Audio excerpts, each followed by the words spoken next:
Bismillahirrahmanirrahim. Assalamualaikum warahmatullahi wabarakatuh. Alhamdulillahi rabbil alamin wa ashhadu an la ilaha illallah wahdahu la syarika lah waliyus salihin wa ashhadu anna sayyidana wa nabiyyana Muhammadan abdullahi wa rasuluh as-sadiqul amin. Allahumma salli wa sallim wa barik ala sayyidina Muhammad wa ala alihi wa sahbihi wa man tabi'ahum bi ihsanin ila yaumiddin. Subhanaka la ilma lana illa ma 'allamtana innaka antal alimul hakim. Pertama-tama terima kasih Ahok karena dengan ucapan dia bisa membuat umat Islam bangkit. Itu menunjukkan tidak ada istilah keburukan murni.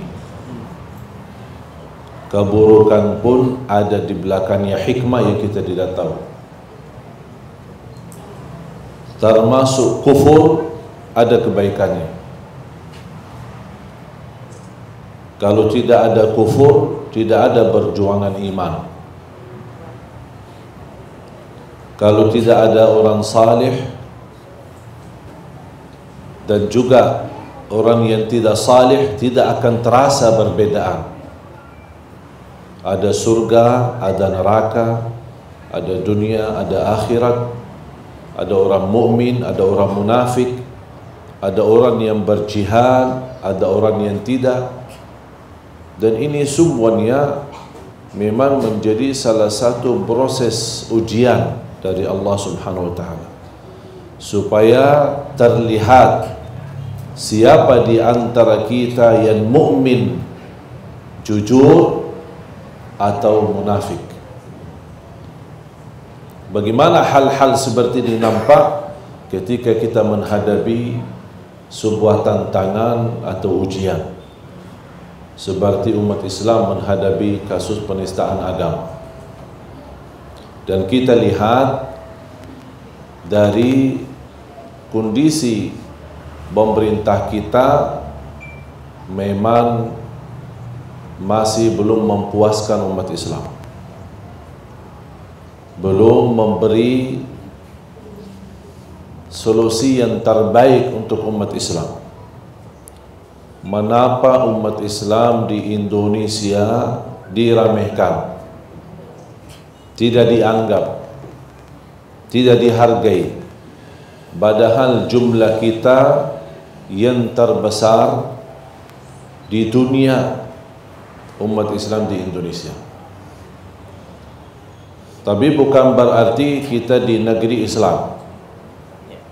Kita sudah berkali-kali menyampaikan negara kita bukan negara Islam.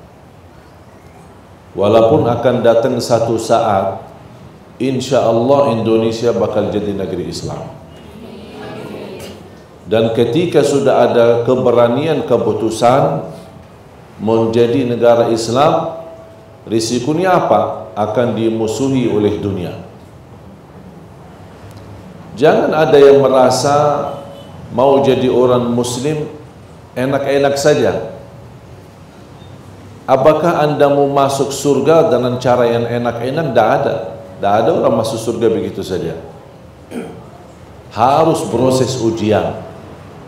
Dihina, diusir, dicaci maki, dilempar dengan batu. Dan yang saya lihat ketika perjuangan Nabi Muhammad sallallahu alaihi wasallam dan menghadapi begitu ujian berat, kita sendiri saja belum menghadapinya. Rasul sujud di depan Ka'bah, dibuang sampah di atas kepalanya. Rasul pernah ketika juga salat dekat Al-Ka'bah, dibuang kotoran unta di atas kepalanya. Sekarang saya bertanya, pernahkah Anda lagi sujud ada orang buang sampah di atas kepalamu? Belum pernah. Terus mau surga lagi ya? Belum kita, belum apa-apa. Belum kita dapat ujian. Belum kita, ini baru saja proses menghadapi tantangan dan risiko yang lebih besar. Ini baru satu langkah. Dan alhamdulillah salah satu karunia dari Allah Subhanahu wa taala dengan suratul Maidah 51 bisa umat Islam bersatu. Walaupun di antara umat Islam yang masih berbeda pendapat antara kita, tapi subhanallah demi Al-Quran NU dan Muhammadiyah turun, dan semua aliran-aliran berbagai macam mazhab turun. Orang yang ahli politik, ekonomi, artis-artis, guru-guru, ulama, kiai, tidak melihat siapa dari mana alirannya, asal usulnya ada, cuman karena satu turun untuk membela Al-Quran. Dan saya yakin orang yang ikut demo saat itu banyak di antara mereka barangkali belum pandai membaca Al-Quran, tapi tidak bisa jadikan alasan untuk tidak membela Al-Quran. Tidak boleh ada bahasa, aku aja belum bisa baca, buat apa saya bela? Ya belalah Al-Quran, walaupun belum pandai membaca. Mudah-mudahan dengan niat yang tulus membela Al-Quran, Allah kasih hidayah sampai insyaAllah bisa mengaji dan pintar membaca, bahkan insyaAllah sampai menghafal Al-Quran. Bapak Ibu jamaah sekalian yang dimuliakan Allah Subhanahu wa taala, sudah saya berkali-kali membahas suratul Maidah mulai dari ayat 50 sampai ayat 58. Dan 51 ini hanya baru pembukaan. Baru pembukaan. Allah Subhanahu wa taala membuka.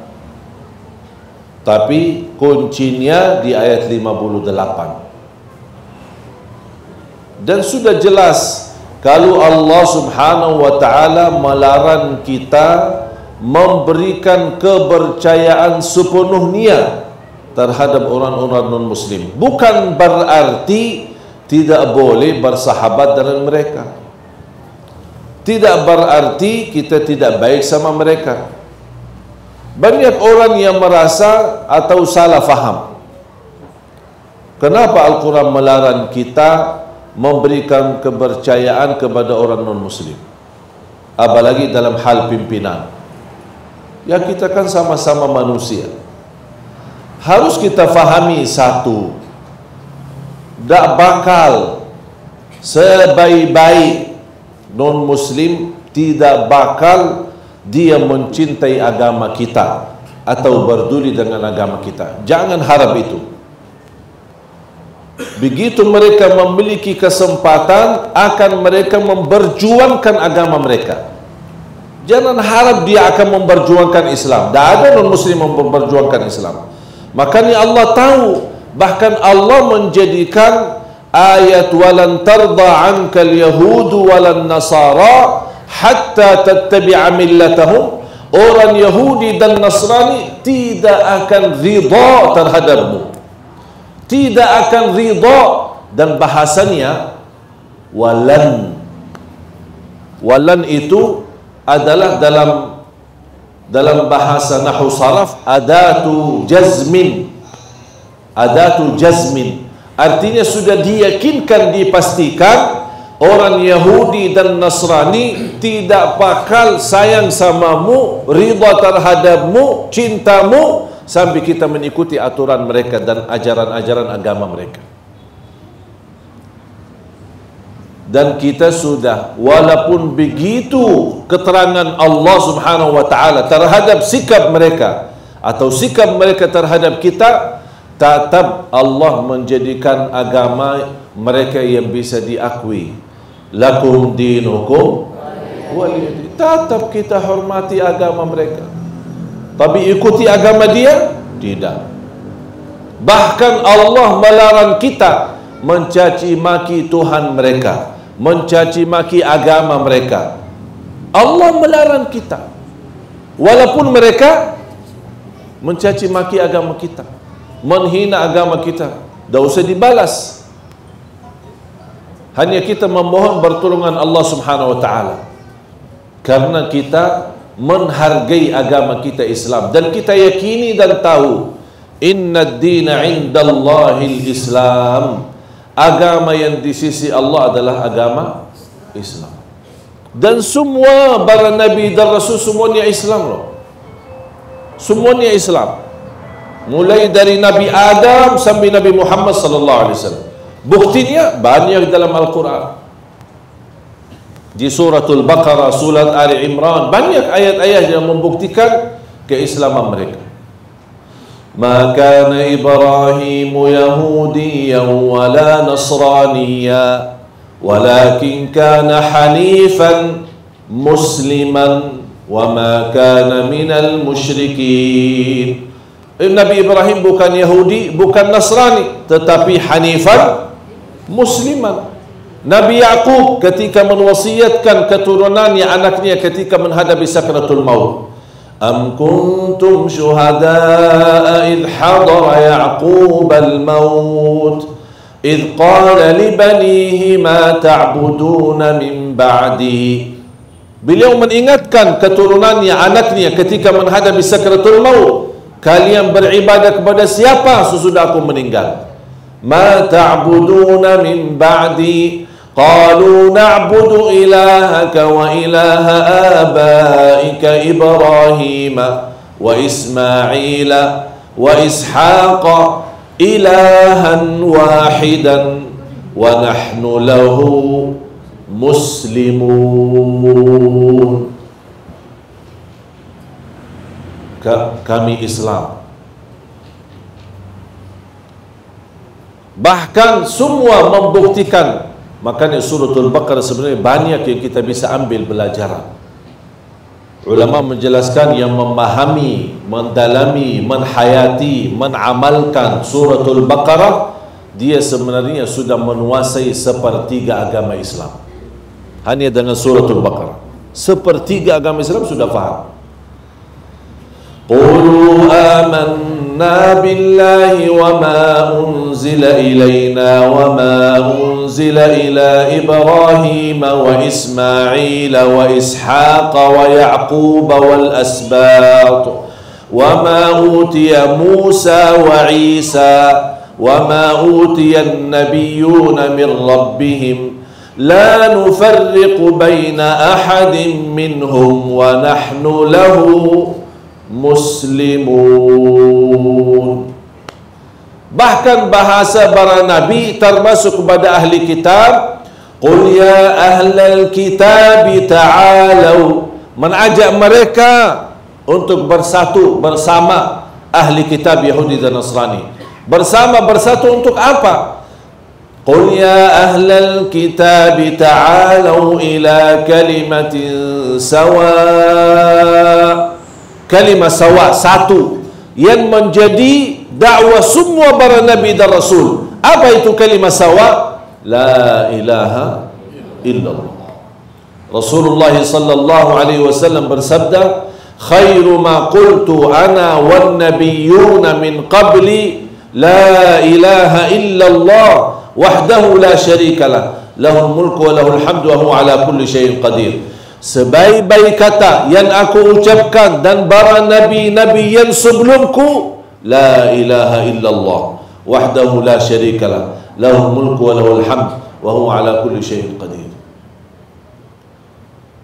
Bahkan karena masa sekarang adalah masa keilmuan, sudah berkali-kali menemukan Al-Quran yang usianya sampai ke Rasulullah sallallahu alaihi wasallam.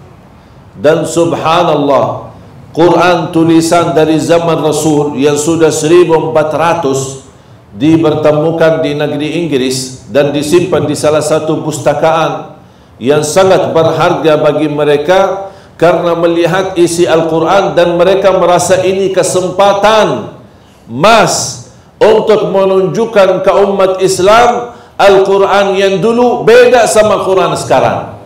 Ternyata isinya sama, tulisannya sama, angkanya sama, titik-titik sama, tidak ada yang berubah sama sekali. Dan itulah janji Allah, inna nahnu nazzalna dzikra wa inna lahu lahafidhun. Kami telah menurunkan Al-Quran sebagai zikir, sebagai mengingatkan, dan kita terus menyebutkan nama Allah Subhanahu wa taala melalui bacaan Al-Quran, dan kami akan menjaganya. Dan Islam Allah jadikan agama yang terakhir dan menghapuskan hukum agama-agama yang sebelumnya. Dan kalau ada kebaikan-kebaikan di agama yang lain, Islam meneruskan, tidak mencegah dan tidak melarang. Banyak dalam hal-hal positif di agama lain, mengajarkan akhlak yang baik, mengajarkan kejujuran, mengajarkan amanah. Itu semua ada di agama mana-mana. Makanya kata Rasulullah SAW, innama bu'ithtu liutammima makarimal akhlak. Aku diutuskan oleh Allah untuk menyempurnakan akhlak. Berarti ajaran kepada akhlak sudah ada di agama yang sebelumnya. Cuma datang Rasul hanya melanjut dan menyempurnakan pelajaran akhlak untuk umat manusia. Bapak Ibu jamaah sekalian, yang menjadi masalah di antara kita dan di tengah kita, masih ada orang Muslim yang meragukan Islamnya atau merasa malu disebut sebagai orang Muslim. Kira-kira ada enggak yang merasa malu sebagai Muslim? Hah? Ada enggak? Terbayang enggak ada orang Muslim tapi malu dia sebagai Muslim? Pernah enggak terbayang? Saya terima curhat seorang di salah satu negeri, dia kuliah, tapi lingkungannya semua non-Muslim. Ada Hindu, ada Buddha, ada Katolik, ada macam-macam. Ketika diajak berhiburan, dia ikut sama mereka. Dia tidak menunjukkan diri sebagai orang Muslim. Ditanya kenapa? Malu. Nanti teman saya tidak nyaman. Jadi mereka, tapi kalau mereka tahu saya tidak orang bebas atau tidak Islam, berarti pokoknya semuanya jadi bebas, serba bebas. Nah, ini juga menunjukkan apa? Begitu rusak akidah kita. Makanya ketika kita diuji karena lemah akidah kita, akhirnya terlalu mudah untuk melepas agama. Makanya jangan heran kalau ada orang gara-gara bacarannya dia melepaskan Islam supaya bisa dicintai sama pacarnya, atau dia setuju untuk menikahinya, melepaskan agama Islam. Dengan hal kecil, hal duniawi, dia berani melepaskan Islam menjadi murtad. Kok bisa? Karena kelemahan akidah kita. Memahami agama, yang kita lihat keadaan di Indonesia memang sangat-sangat minim. Dengan kita bodoh agama, muncul apalagi aliran-aliran yang bermacam-macam, akhirnya kita malah tambah bingung. Yang benar yang mana sih? Padahal sederhana, semua kita bisa ambil yang mana yang baik, yang bermanfaat, ambil. Yang tidak baik, kita buang. Tak usah lihat latar belakangnya siapa yang mengisi ceramah. Mau dia Syekh Ali Jabir, mau dia Agi, mau dia siapapun, antum ambil, lihat mana yang bermanfaat, ambil. Yang tidak bermanfaat, walaupun dari Ali Jabir, buang. Kita tidak fanatik terhadap seorang, tapi kita fanatik terhadap agama kita. Dan kita tahu semua guru dan semua ulama bisa benar, bisa salah. Karena tidak ada yang maksum. Hanya yang maksum adalah satu orang, adalah Nabi kita, Nabi Muhammad sallallahu alaihi wasallam. Dan posisi kita juga menghormati ulama dengan adanya perbedaan. Termasuk ulama menghormati berbeda pendapat di antara ulama sendiri. Ketika kita ingin menyampaikan sesuatu perbedaan, boleh kita sampaikan hukum sesuatu, tapi dengan cara yang sopan dan baik. Tidak perlu dengan cara yang kasar atau cara menghina, seolah-olah kita yang benar-benar murni baik, tapi yang lain sesat dan masuk neraka. Itu juga tidak boleh. Seperti ada yang menganggap jutaan orang yang masuk dan datang membela Al-Quran dari berbagai macam daerah, ada yang sambil jalan kaki, ada yang menganggap ini bersatuan seperti bersatuan kubun binatang. Kok bisa? Kalau menyampaikan, bilang aja. Tak boleh demo, tidak boleh seperti ini, udah selesai. Itu namanya pendapat. Dan kita sebagai umat Islam harus belajar menerima perbedaan pendapat.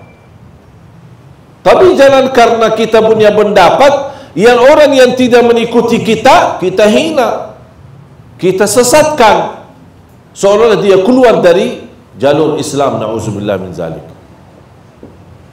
Makanya kembali lagi jamaah sekalian, subhanallah, semakin belajar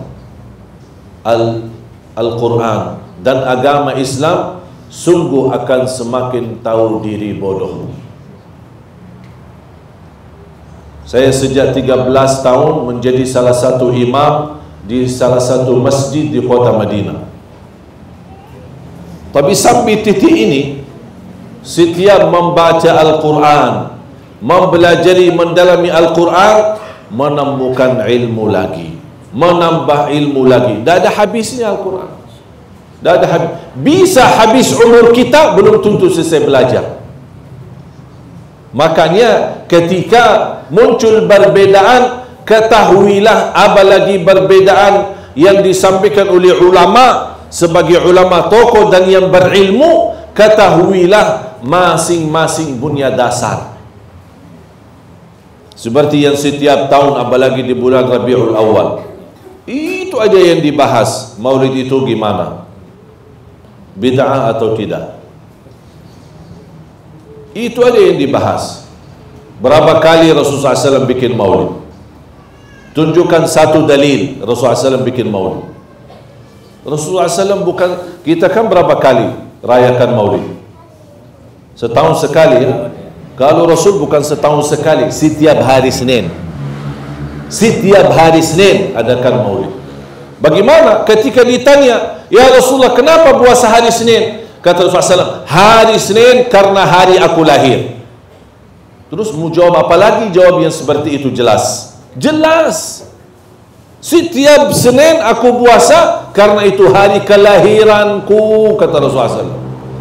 Berarti ada tujuan Rasulullah SAW berkata, kelahiranku hari Senin. Mengapa Rasul mengikatkan puasa dalam kelahirannya? Ini yang perlu kita gali, fahami, dalami, belajari, dan belum tentu sampai. Begitu luas ilmu. Itu makanya ulama ada berbeda. Saya terima orang-orang yang berkata maulid itu bid'ah, karena memang kekuatan dasar mereka apa? Tidak ada perintah untuk bikin maulid. Memang tidak ada. Ya ayyuhalladzina amanu bikin maulid. Tidak ada dalam Quran. Tapi kira-kira ada enggak larangan? Ya ayyuhalladzina amanu jangan bikin maulid. Ada enggak? Tidak ada juga. Tidak ada perintah, tidak ada larangan, makanya muncul berbeda.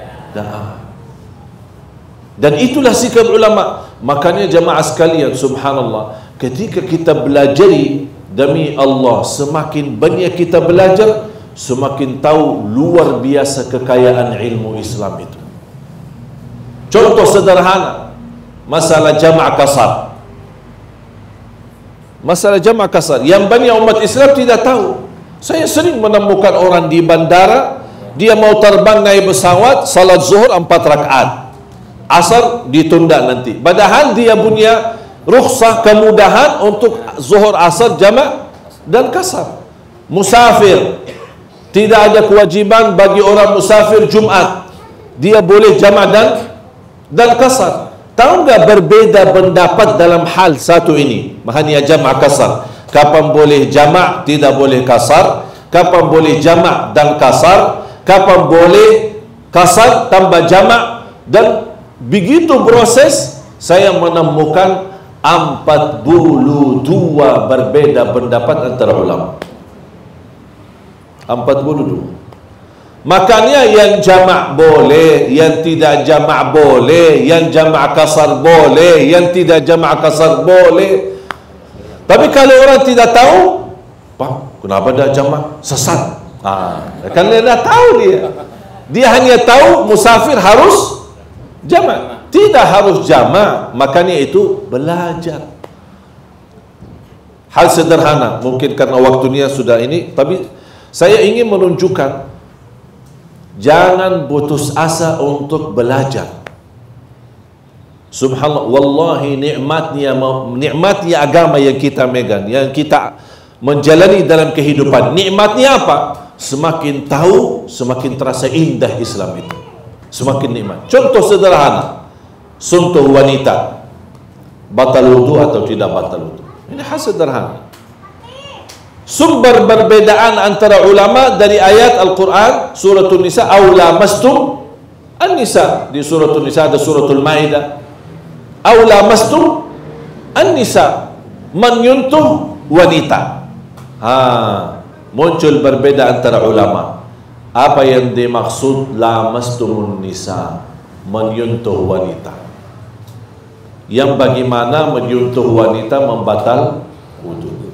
Menurut Imam Syafi'i, menyentuh apa saja dari bagian wanita sudah membatal wudu. Imam Maliki mensyaratkan untuk menyentuh dengan sahwat. Imam Hambali sama.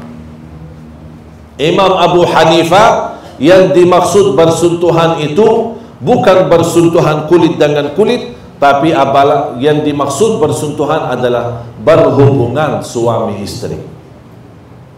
Karena menurut beliau lamastum beda sama lamastum. Ini bahasa Arab. Bahasa Arab. Makanya yang tidak mengerti bahasa Arab tak bakal bisa faham itu. Makanya aku heran ketika ada orang yang membicarakan masalah tafsir, apalagi membahas arti aulia, tapi dia tidak mengerti bahasa Arab. Ya ayyuhalladzina amanu la tattakhidul yahuda wan nasara aulia. Hei orang beriman, jangan jadikan orang Yahudi dan Nasrani sebagai teman sejati. Bisa sebagai pemimpin, bisa sebagai penolong, bisa sebagai teman yang dicintai, bisa banyak. Karena aulia dalam bahasa Arab, dan itulah kekayaan bahasa Arab, bisa satu kata memiliki makna yang banyak. Bagaimana bisa menetapkan makna ini yang mana adalah sesuai ayat yang dibacakan itu. Aulia bisa jadi teman sejati. Aulia bisa diambil dari waliullah, karena satu wali, banyak aulia, berarti itu waliullah. Tak mungkin yang dimaksud di sini wali. Jadi banyak yang kita harus fahami. Makanya subhanallah, bahasa Arab itu kaya dengan arti dan makna. Sekali lagi jamaah sekalian, menyentuh wanita sebagaimana kata Imam Syafi'i batal wudu. Imam Maliki harus dengan sahwat. Imam Abu Hanifah yang dimaksud sentuhan adalah berhubungan. Pasti ibu-ibu sekarang bingung, terus yang mana yang benar? Betul kan? Menurut saya, kalau saya mau kasih contoh, bisa sampai asar belum selesai, ya. Contoh-contoh perbedaan, bagaimana solusi kita dalam hal perbedaan, apa yang harus kita mencari jalan keluar. Cuma saya memberi contoh ini aja, masalah sentuhan wanita. Menurut saya, kita ambil sesuai keadaan. Saya selalu ada bahasa, solusinya sesuai keadaan. Misal, kalau lagi tawaf, tidak berlaku mazhab Imam Syafi'i. Karena tidak mungkin kita bisa menjaga diri dari bersentuhan. Karena padat kanan kiri. Oh maaf Imam Syafi'i, anda tidak ikut kali ini. Udah. Karena kita lagi tawaf. Dan saya yakin Imam Syafi'i, biar ibu-ibu tahu dan bapak-bapak jamaah sekalian, Imam Syafi'i punya dua mazhab. Ada mazhab al-qadim, ada mazhab al-jadid. Bahkan ada bukunya. Tapi saya tidak tahu apakah sudah ada terjemahan bahasa Indonesia atau tidak. Mungkin bisa anda tanya Imam Syafi'i dengan mazhabnya yang lama sama mazhab yang baru. Apakah kita bisa berkata Kok Imam Syafi'i dah konsisten? Sebentar lama, sebentar yang baru. Kenapa kok ada dua mazhab, lama sama baru? Karena beliau ketika hidup di Iraq beda sama keadaan hidup di Mesir. Makanya beda fatwa dan beda penyampaian. Dan subhanallah, yang menuliskan buku seorang ulama Indonesia yang memang lama tinggal di Mesir, dan sampai dia lulusan S3, dan dia membuat buku itu dalam bahasa Arab. Imam Syafi'i madhabuhul qadim wa madhabuhul jadid. Imam Syafi'i dengan mazhabnya yang lama sama mazhab yang baru, termasuk ketika bersentuhan dengan syahwat. Ada satu hadis di Sahih Bukhari, Rasulullah SAW habis wudu mencium Siti Aisyah dan kemudian salat tanpa mengulangi wudu lagi. Muncul lagi berbeda. Ini kan dasar kuat, hadis sahih, Sahih Bukhari. Muncul perbedaan. Mohon maaf, tidak semua laki-laki seperti Rasul. Kalau Rasul istilahnya masih bisa bertahan. Ini saya selalu menjawab kembali kepada keadaan. Kalau bapak-bapak tahu diri mencium istri habis wudu nanti bisa lanjut, ya udah usah. Akhirnya dah jadi syarat dong. Tapi kalau tahu diri hanya sebatas salam, itu tidak menjadi masalah. Jadi banyak hal yang perlu kita belajari. Cuma sayang sekali karena waktunya begitu singkat. Tapi intinya perbedaan itu ada dan sampai hari kiamat tidak akan bisa berhenti perbedaan itu. Makanya ada satu kaidah, tolong dihafal.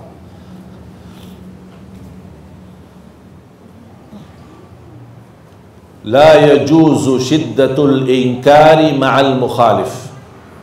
Tidak boleh terlalu keras mengingkari dalam hal perbedaan. Ada perbedaan, boleh menyampaikan pendapat, tapi jangan terlalu keras. Seolah-olah aku yang benar, kamu yang udah sesat, dah mau tahu. Itu dah boleh. Selama masih belum disepakati oleh ulama ahlus sunnah yang disebutkan ijma'.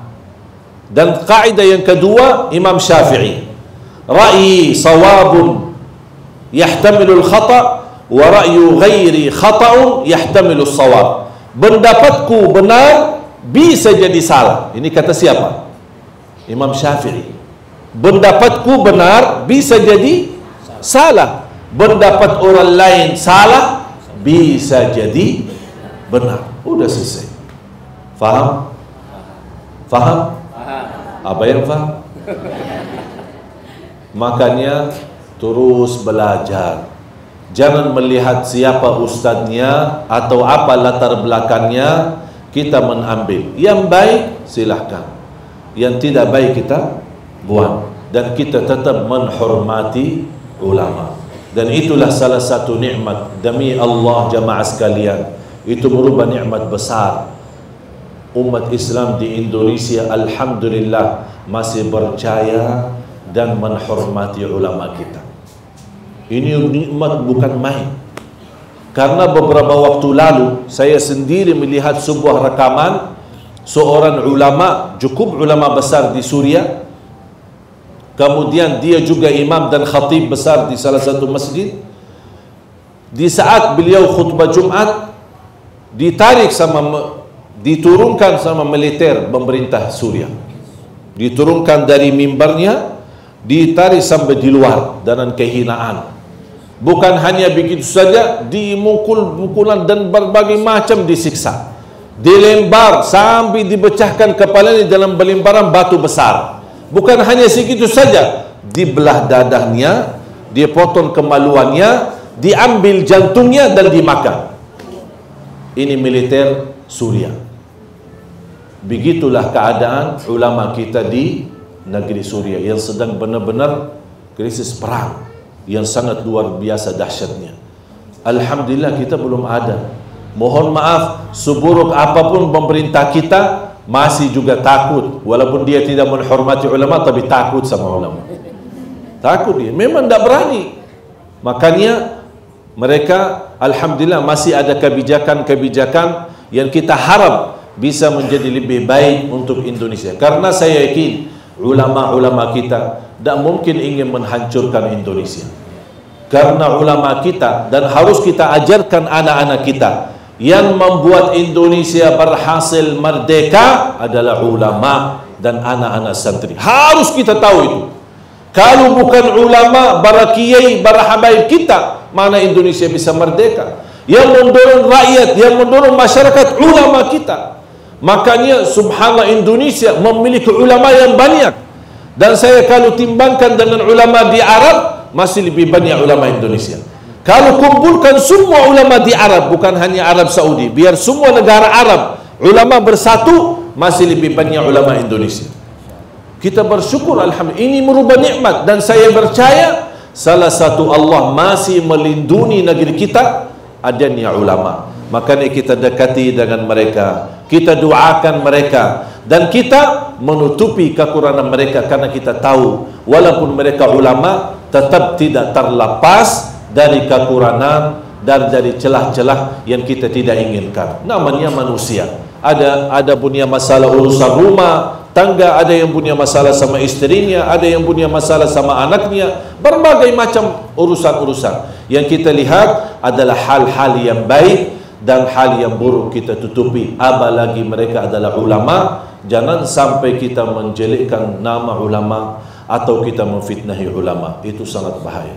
Semoga pertemuan ini membawa berkah untuk kita, dan mudah-mudahan insyaAllah di lain waktu kita bisa dapat luang waktu yang lebih panjang, karena persoalan yang kita sampaikan memang sangat penting. Cuma sayang sekali waktunya sebentar. Makanya nanti lain waktu dari habis subuh sampai zuhur ya, jangan sebentar ya. Terima kasih. Semoga apa yang saya sampaikan bermanfaat. Mudah-mudahan kita semua terus semangat belajar. Makanya ingat firman Allah, Iqra bismi rabbikal ladzi khalaq. Bacalah. Bacalah. Apa inti daripada baca? Belajar. Belajar baca Al-Quran, baca ilmu agama, baca buku-buku terus. Harus kita memiliki ilmu pengetahuan supaya kita bisa mendekatkan diri kepada Allah Subhanahu wa taala dengan cara yang benar. Amin ya rabbal alamin. Kurang lebihnya mohon maaf. Subhanakallahumma wa bihamdika asyhadu an la ilaha illa anta astaghfiruka wa atubu ilaik.